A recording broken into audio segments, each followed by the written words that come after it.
أعوذ بالله من الشيطان الرجيم بسم الله الرحمن الرحيم قال الله عز وجل إن الله وملائكته يصلون على النبي يا أيها الذين آمنوا صلوا عليه وسلموا تسليما پڑھیے الصلاۃ والسلام علیک یا رسول اللہ. کوئی بھائی خاموش نہ رہے. آج کی بڑی مبارک رات ہے, شب برات ہے, رحمتوں والی برکتوں والی رات ہے. کوشش کیجیے کہ اس محفل پاک کو درود پاک سے ہم اپنے لبوں سے درود پڑھ کر اس محفل کو سجائیں. پڑھیے الصلاۃ والسلام علیک یا رسول اللہ وعلی آلک واصحابک یا حبیب اللہ. الصلاۃ والسلام علیک یا نبی اللہ وعلی آلک واصحابک یا نور اللہ.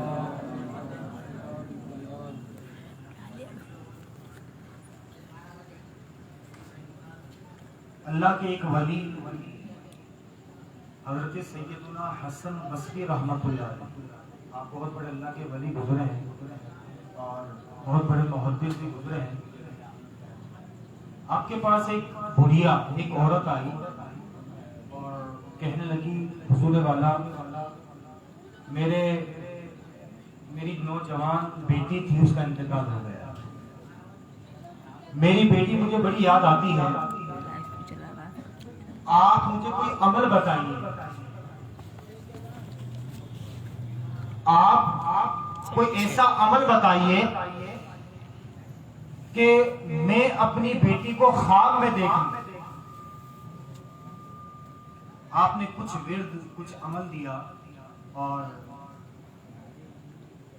وہ چلی گئی. یہاں پر ایک بات بتاتا چلوں کہ کسی مرنے والے کو خواب میں دیکھنا, اس کی خواہش کرنا, یہ منع کیا ہے. اگر وہ خواب آ جائے تو ٹھیک ہے, ورنہ اس کی تمنا نہ کرے. خیر, وہ عورت وہ ورد لے کر وہ وظیفہ لے کر چلی گئی. اس نے وہ عمل کیا اور اپنی بیٹی کو اس نے خواب میں دیکھا. اپنی بیٹی کو خواب میں تو دیکھا, لیکن کیا دیکھتی ہے کہ اس کی جو بیٹی ہے اس نے جہنمیوں والا لباس پہنا ہوا ہے, تار کھول کا لباس پہنا ہوا ہے. اس کے پاؤں میں جہنم کی زنجیریں ہیں جن میں جکڑی ہوئی ہے, آگ میں وہ جل رہی ہے. خواب میں تو دیکھ لیا, پریشان ہوئی, بڑی پریشان کہ میری بیٹی عذاب میں مبتلا ہے. کچھ دنوں کے بعد پھر سیدنا حسن بصری رحمت اللہ علیہ کی بارگاہ میں آئی. حضور والا آپ نے جو عمل دیا وہ میں نے کیا, لیکن معاملہ کیا ہوا کہ میری بیٹی عذاب میں گرفتار ہے, میں نے یہ خواب میں دیکھا ہے. اللہ اکبر. حضرت حسن بصری رحمت اللہ نے فرمایا کہ دعا کرے اس کے لیے, صبر کی تلقین کی. وہ چلی گئی. کچھ دنوں کے بعد حضرت سیدنا حسن بصری رحمت اللہ علیہ خواب دیکھتے ہیں. کیا دیکھتے ہیں کہ جنت کا ایک باغ ہے, اللہ کی نعمتیں ہی نعمتیں ہیں, اور بہت سارے خوش نصیب لوگ جنت کے مزے لے رہے ہیں. ایک نوجوان لڑکی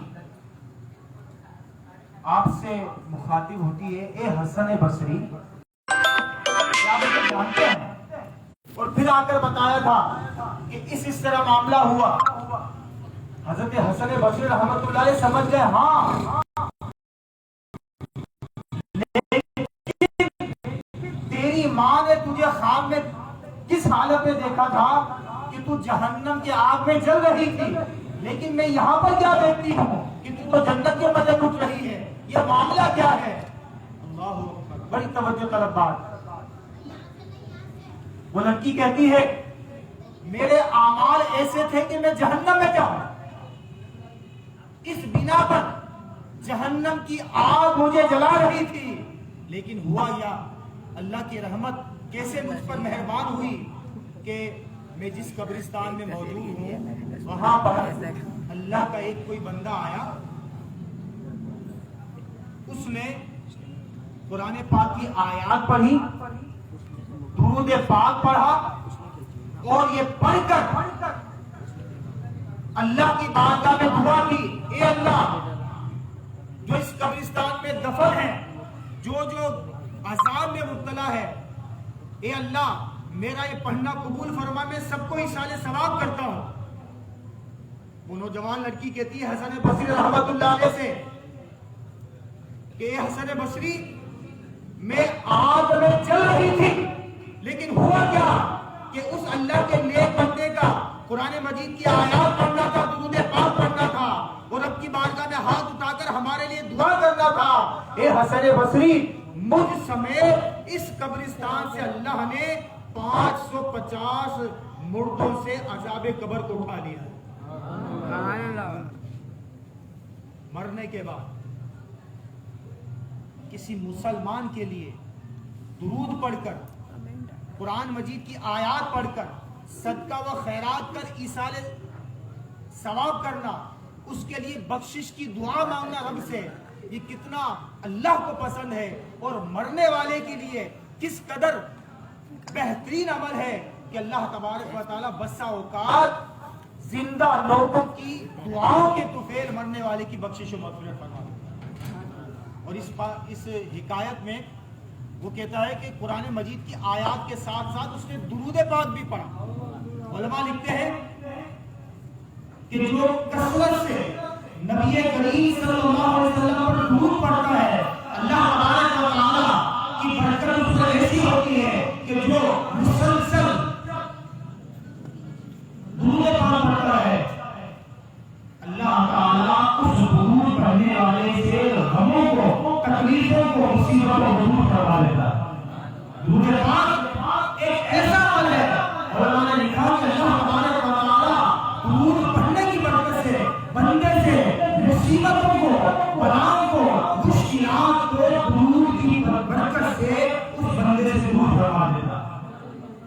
اور بڑی پیاری بات کہ جو درود پاک پڑھنے کا عادی ہوتا ہے، جس ہستی پر، جس مبارک ذات پر وہ درود پڑھتا ہے، علماء کی کتابوں میں لکھا کہ جس مبارک ذات پر وہ درود پاک پڑھتا ہے، وہ مبارک ذات سرکار دو عالم صلی اللہ علیہ وسلم کبھی خواب میں آ کر ہی اپنا جلوہ دکھا دیتے۔ درود پاک پڑھنے کا اپنا معمول ہے، اپنے روزانہ کے شیڈول میں جو ہمارے پورے دن کا ایک طریقہ کار ہے، یہ کیا، وہ کیا، یہاں گئے، وہاں گئے، اپنی روٹین میں ایک عمل شامل کیجیے، وہ ہے درود پاک پڑھنا۔ جو شخص اپنے معاملات میں درود کو شامل کر لیتا ہے، اللہ تبارک و تعالی اس کے دل سے تکبر کو، ریا کو، اور دل کے اندر جو میل ہے، حسد، ان تمام چیزوں کو دور کروا دیتا ہے۔ تو یہ چیز کی کم از کم جتنا ہو سکے 100 مرتبہ، 200 مرتبہ درود پاک اپنی زندگی میں شامل کیجیے۔ حدیث پاک میں ہے کہ جو سرکار دو عالم علیہ السلام ارشاد فرماتے ہیں کہ جو دن بھر میں مختصر 100 مرتبہ درود پاک پڑھے، کتنی مرتبہ؟ 100 مرتبہ۔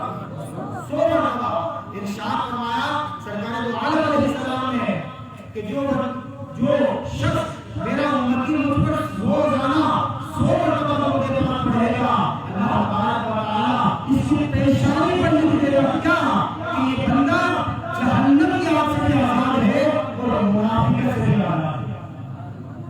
کم از کم 100 مرتبہ نبی کریم علیہ السلام پر درود پاک پڑھنے کا معمول بنائیے۔ درود پاک پڑھیے، صلی اللہ تعالی علی محمد وعلی آلہ واصحابہ وبارک وسلم۔ الحمدللہ آج کی مبارک رات سے شب برات بھی کہا جاتا ہے، لیلۃ التوبہ، توبہ کی رات بھی کہا جاتا ہے۔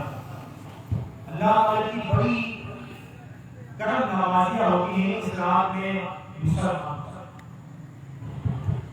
جو شخص اس رات کو اللہ اللہ کی عبادت میں گزارے، توبہ و استغفار میں گزارے، اللہ تعالیٰ کی رحمت اس بندے پر متوجہ ہوگی۔ سرکار دو عالم صلی اللہ علیہ وسلم نے اس رات کے بارے میں کیا ارشاد فرمایا؟ ایک مرتبہ سیدتنا عائشہ صدیقہ طیبہ طاہرہ رضی اللہ تعالی عنہا آپ فرماتی ہیں کہ نبی کریم علیہ السلام کو میں تلاش کر رہی تھی، میں کئی ازواج مطہرات کے گھر پر گئی، حضور اکرم علیہ السلام نے کہیں نہیں ہے، میں مدینہ شہر میں باہر نکلی تو میں نے دیکھا کہ حضور اکرم علیہ السلام مسلمانوں کی قبرستان جنت البقیع میں موجود ہے۔ میں سرکار دو عالم صلی اللہ علیہ وسلم کے قریب گئی، سرکار دو عالم علیہ السلام نے فرمایا عائشہ تمہیں پتہ ہے کہ آج کی رات کتنی مبارک رات ہے، اللہ تعالیٰ اپنے بندوں پر مہربان ہوتا ہے، رحمتوں کا برکتوں کا نزول ہوتا ہے۔ پھر نبی کریم علیہ السلام نے فرمایا اے عائشہ اللہ تعالیٰ اس رات میں بنی کلب ایک قبیلے کا نام ہے اور اس قبیلے کے پاس اتنی بکریاں تھیں، روایات میں آیا کہ ان لوگوں کو خود پتہ نہیں تھا کہ میرے پاس ہم قبیلے کے پاس کتنی بکریاں ہیں۔ سرکار دو عالم صلی اللہ علیہ وسلم نے ارشاد فرمایا کہ اے عائشہ اللہ تعالیٰ اس رات بنی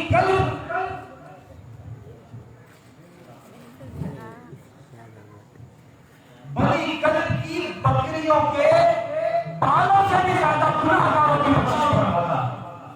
یہ مسلمانوں کہاں گم، رب کی رحمت تمہیں ڈھونڈ رہی ہے، اللہ تعالیٰ بخششوں کے پروانے گناہگاروں کو دے رہا ہے۔ حدیث پاک میں موجود ہے کہ اللہ تبارک و تعالیٰ اپنے بندوں سے مخاطب ہو کر ارشاد فرماتا ہے اے تو میرا بندہ کہ مجھ سے طلب کرے میں اس سے بخشش عطا فرماؤں گا، اے تو میرا بندہ مجھ سے توبہ کا سوال کرے اس کی توبہ قبول کی جائے، اے تو کل کہ اسے اللہ تعالیٰ مال نہیں رہا کرے، اے تو ایسا اللہ تعالیٰ کی رحمت سورہ تک متوجہ ہوتی ہے اور جو شخص رب کی مغفرت کے ہاتھوں کو پاتا ہے، رب کی مغفرت میں توبہ کرتا ہے، اور نہ دیکھا کہ اللہ تبارک و تعالیٰ اس شخص پر اتنا مہربان ہوتا ہے، ہوتا وہ گنہگار ہے، رب کی بارگاہ میں جھکا، اس رات کی وجہ سے اللہ تعالیٰ کی بخشش و مغفرت فرماتا ہے۔ جھکنے کی دیر ہے، رب کی بارگاہ میں جھکنے کی دیر ہے، توبہ کرنے کی دیر ہے، رحمت حق باہر نمی جائے۔ فارسی کا بڑا بہترین معاملہ ہے، فرمایا کہ اللہ کی جو رحمت ہے نا باہر نہ لائی ہے۔ اگر ہم کہیں نا کہ ہم اپنی عبادتوں سے، اپنی نمازوں سے، اپنی روزوں سے، اپنی جائیں گے، یہ ہماری غلط فہمی ہے، یہاں پہ آئے گا، ہماری غلط فہمی ہے۔ اگر ہمیں جنت ملے گی تو رب کی رحمت سے ملے گی، اللہ کی رحمت سے ملے گی۔ ہمارے کرتوت کیا ہے، ہم اپنے غلط عمل اٹھاتے ہیں، پوری زندگی ہماری کیسے گزرے؟ رب کی عبادت، رب کی فرما برداری ہمیں کتنی کی اور اللہ کی نافرمانی ہمیں کتنی کی؟ بس ایک ہی آسرا ہے رب کی رحمت کا، یہ شخص بارگاہ رسالت میں حاضر ہو جائے۔ یا رسول اللہ بڑا گناہ گار، یا رسول اللہ میں بڑا گناہ گار ہوں، بہت زیادہ میں نے گناہ کیے ہیں۔ اللہ اکبر۔ سرکار دو عالم علیہ السلام کی ایسا پریشت کہ تیرے گناہ درختوں کے پتوں سے بھی زیادہ ہے،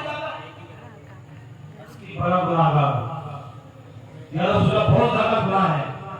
یہ شخص کیا تیرے گناہ ریت کے ذرات سے بھی زیادہ ہے؟ یا رسول اللہ بہت زیادہ گناہ گار ہے۔ یہ شخص کیا تیرے گناہ آسمان پر اس ستارے سے بھی زیادہ گناہ ہے؟ یا رسول اللہ بہت زیادہ گناہ گار، بہت گناہ کیے ہیں۔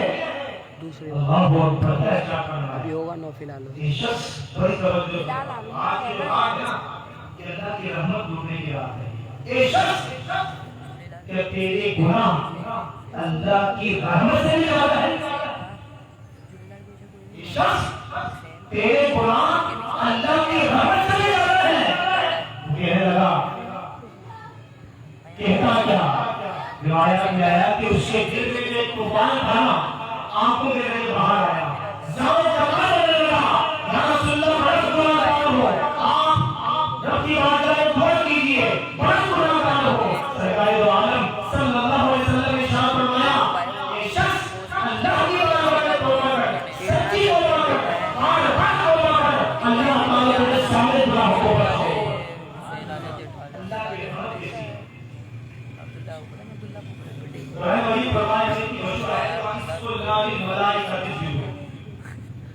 حضرت آدم علیہ السلام کو اللہ تعالیٰ نے تخلیق فرمایا. اللہ تعالیٰ نے آدم علیہ السلام کو پاک جسم بنا دیا, اس میں روح ڈالی.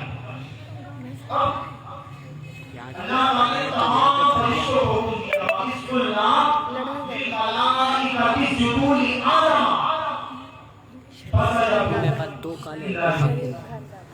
اللہ نے تمام فرشتوں کو حکم کیا دیا کہ آدم علیہ السلام کو سجدہ کرو, اور تمام فرشتوں نے اللہ کے حکم پر آدم علیہ السلام کو سجدہ کیا. الا ابلیس, کس نے سجدہ نہیں کیا؟ شیطان مردود. کہنے لگا میں آپ سے بنا ہوا یہ مٹی سے بنا ہوا, میں اس کو سجدہ کر دوں. تکبر, اپنے آپ کو بڑا سمجھنا, اس تکبر میں, اور پھر اللہ کے حکم کی نافرمانی ہے, اور تیسری بات اللہ کے نبی کی گستاخی ہے. اس شخص کو اللہ کی بارگاہ سے دفع کرنا رائدہ ہو گیا. اللہ تعالیٰ نے فرمایا اے ابلیس تو نے میری نافرمانی کی تو میری بارگاہ سے دفع ہو جا, تو میری بارگاہ سے چلا جا. سارے احسان, ساری کرامتیں جو میں نے تجھے عطا کی تھی, کیا کرامت اس کی, کیا عزت اس کی, کہ ابلیس جو تھا, ابلیس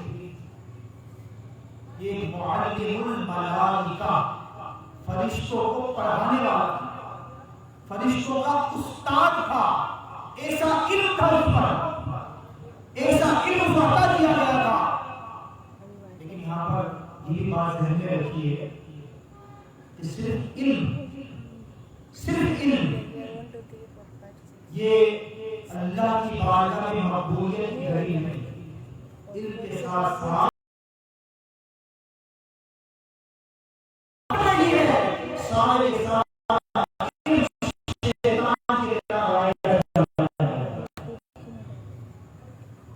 علم کے ساتھ ساتھ عمل بہت ضروری ہے. پھر اللہ کی بارگاہ میں اس کا مقام بڑھتا ہو.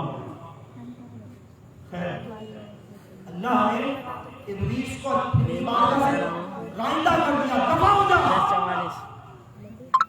ابلیس کی جاتا جاتا کہنے لگا کہ مالک کو بولا تیرے عزت کی قسم, تیرے جلال کی قسم, تو نے اس آدم علیہ السلام کی وجہ سے مجھے اپنی بارگاہ سے نکالا ہے, تو اب میں اس آدم کی اولاد کو بہکاؤں گا اور اپنے ساتھ جہنم میں لے کے آؤں گا. اللہ تعالیٰ کی قسم پہ مسلمانوں اگر شیطان کے بہکاوے میں آ جائے, گناہ ہو جائے نا, رب کا فرمان سنو. اللہ نے کیا ارشاد فرمایا, اے ابلیس تو میرے بندوں کو بہکائے گا اور گناہ کریں گے, لیکن جب وہ توبہ کریں گے ان کے سارے گناہوں کو معاف کروں گا. اللہ کی رحمت دیکھیے کیسی رحمت ہے. وہ گناہ کریں گے, سچے دل سے توبہ کریں گے, میں ان کے سارے گناہوں کو کیا کروں گا, معاف کروں گا. اللہ کی رحمت دیکھیے کیسی. اللہ کی رحمت, آواز آ رہی ہے نا, آ جائے گی انشاءاللہ. اللہ کی رحمت کہ بندہ کتنا ہی گناہ گار ہو, کتنا ہی سیاہ کار ہو, کتنا ہی گناہ گار ہو, اللہ کی رحمت دیکھیے جب بندہ سچے دل سے اللہ کی بارگاہ میں توبہ کرتا ہے, اللہ کی بارگاہ میں جھکتا ہے, رب کی بارگاہ میں اپنے آپ کو پیش کرتا ہے, شرمندہ ہوتا ہے تو اللہ تعالیٰ اس کے سارے گناہوں کو کیا کرتا ہے؟ معاف فرما دیتا ہے، سارے گناہوں کو معاف فرما دیتا ہے۔ سرکار دو عالم صلی اللہ علیہ وسلم ارشاد فرماتے ہیں التائب من الذنب کمن لا ذنب لہ، ارشاد فرمایا کہ گناہ سے توبہ کرنے والا، گناہ سے بولے نا یار، گناہ سے توبہ کرنے والا ایسا ہے کہ اس نے گناہ کیا ہی نہیں، اللہ تعالیٰ گناہ کو نیکیوں میں تبدیل فرما دیتا ہے۔ لیکن توبہ کا مطلب کیا ہے؟ توجہ یہاں رکھیے، انشاءاللہ آواز آ جائے گی۔ توبہ کا مطلب کیا ہے؟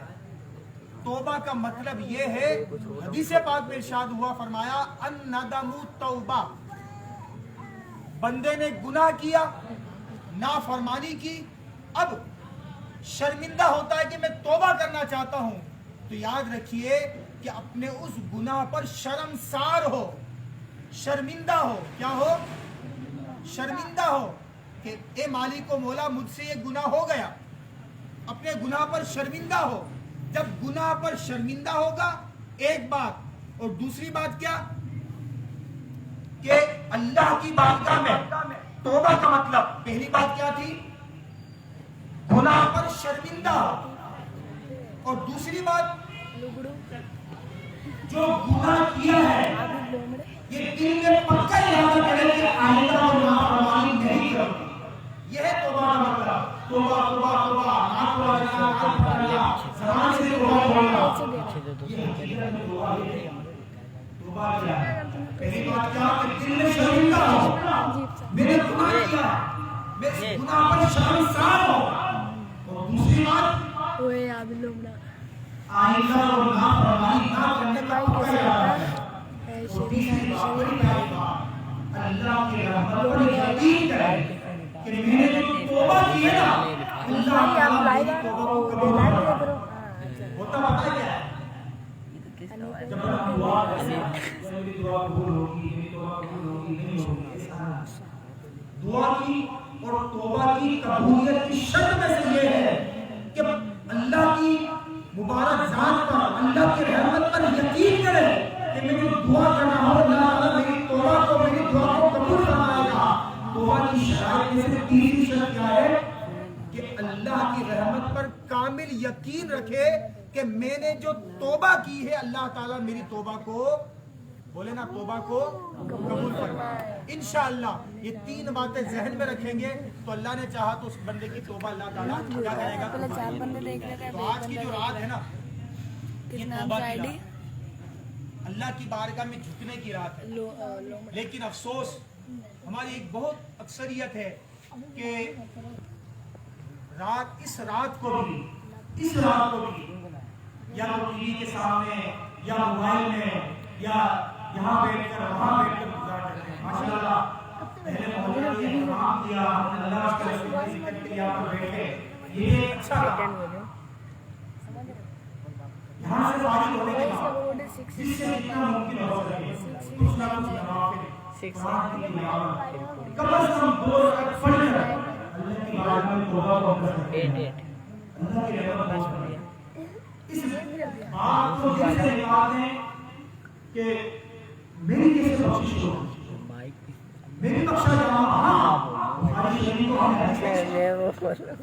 ایک شخص نے 99 قتل کیے تھے، 99 کتنے؟ 99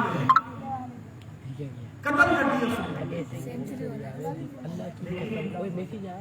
اس کے دل میں تھوڑی سی شرم ہے، اور اتنے قتل کر دیے۔ کسی کے پاس گیا، وہ بھی بیچارہ علم سے محروم تھا، کہنے لگا کہ میں نے 99 قتل کیے کہ میں کیا اللہ تعالیٰ مجھے بخشے گا؟ امام بخاری نے لکھا کہ وہ جو شخص تھا نا بیچارہ، وہ بھی جاہل تھا، 99 قتل، تیری تو بخشش نہیں ہوگی۔ اس نے کیا ہے اس شخص کو بھی قتل کر دیا۔ پورے کتنے کر لیے؟ 100۔ لیکن شرمندگی کی ڈھونڈا کسی شخص کے پاس پہنچا، کہنے لگا کہ میں نے 100 قتل کیے ہیں کہ اللہ تعالیٰ مجھے بخشے گا۔ کہنے لگا کہ اللہ تعالیٰ کی رحمت بہت بڑی ہے، بندہ جب توبہ کرتا ہے اللہ تعالیٰ سے کیا کرتا ہے؟ بخش دیتا ہے.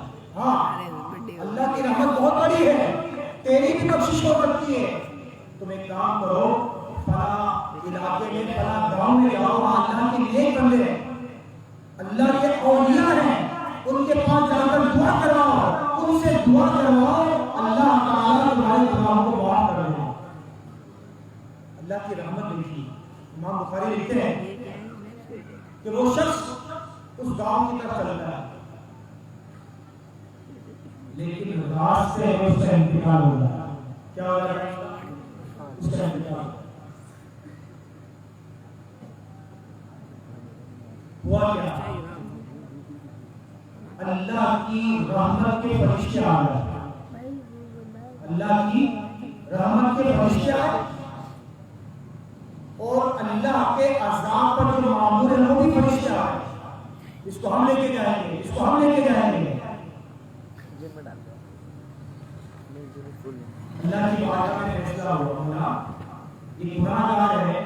عذاب کے فرشتے کہتے ہیں کہ یہ گناہ گار ہے، اس کو جہنم کی طرف لے کر جائیں گے. رحمت کے فرشتے کہتے ہیں کہ اس نے توبہ کی ہے، اس کو جنت کی طرف لے کر جائیں گے. رب کی طرف سے اعلان ہوا، ایک کام کرو. کیا کرو؟ کہ یہ بندہ جس جگہ پر اس کا انتقال ہوا ہے وہاں سے جہاں اللہ کے جو نیک بندے ہیں وہاں تک، اور جہاں سے نکلا ہے وہاں سے لے کر اس کے منزل تک جگہ کو ناپا جائے. اگر اللہ کے نیک بندے کی جگہ، ان کا گاؤں، ان کا علاقہ قریب ہے تو اللہ تعالیٰ اس کی بخشش کروا دے گا. اور اگر یہ جہاں سے آیا وہ علاقہ قریب ہے تو عذاب والے فرشتے لے جائیں. اللہ کی رحمت دیکھیے، اللہ کی رحمت کیا تلاش کرتی ہے؟ بہانا تلاش کرتی ہے. جب اس علاقے کو ناپا گیا تو وہ جو مرنے والا شخص تھا اللہ کے نیک بندوں کی آبادی کیا تھا؟ قریب تھا. اللہ نے اس شخص کی بخشش و مغفرت فرمائی. اللہ بخشنے والا مہربان ہے. تو ان تمام باتوں کے بتانے کا مقصد کیا ہے؟ مقصد یہ ہے کہ اللہ کی رحمت سے کبھی بڑا مایوس نہ. کتنا ہی گناہ کار اللہ کی رحمت سے مایوس نہیں ہونا چاہیے. سیدنا فاروق اعظم رضی اللہ تعالیٰ فرماتے ہیں لیکن اللہ کی رحمت سے مایوس بھی نہ ہو، لیکن اللہ کا خوف بھی نہیں ہونا چاہیے. معاذ اللہ یہ نہیں کہ کچھ بھی کرتے پھرو اللہ کی رحمت کو بڑے بخشے جائیں گے. نہیں، اللہ کا خوف بھی کیسا ہو اور اللہ کی رحمت پر بھروسہ بھی کیسا ہو. سیدنا فاروق اعظم اس بات کو کیسے سمجھاتے ہیں؟ آپ بتاتے ہیں کہ اگر اعلان ہو، اگر کیا ہو؟ اعلان ہو کہ سارے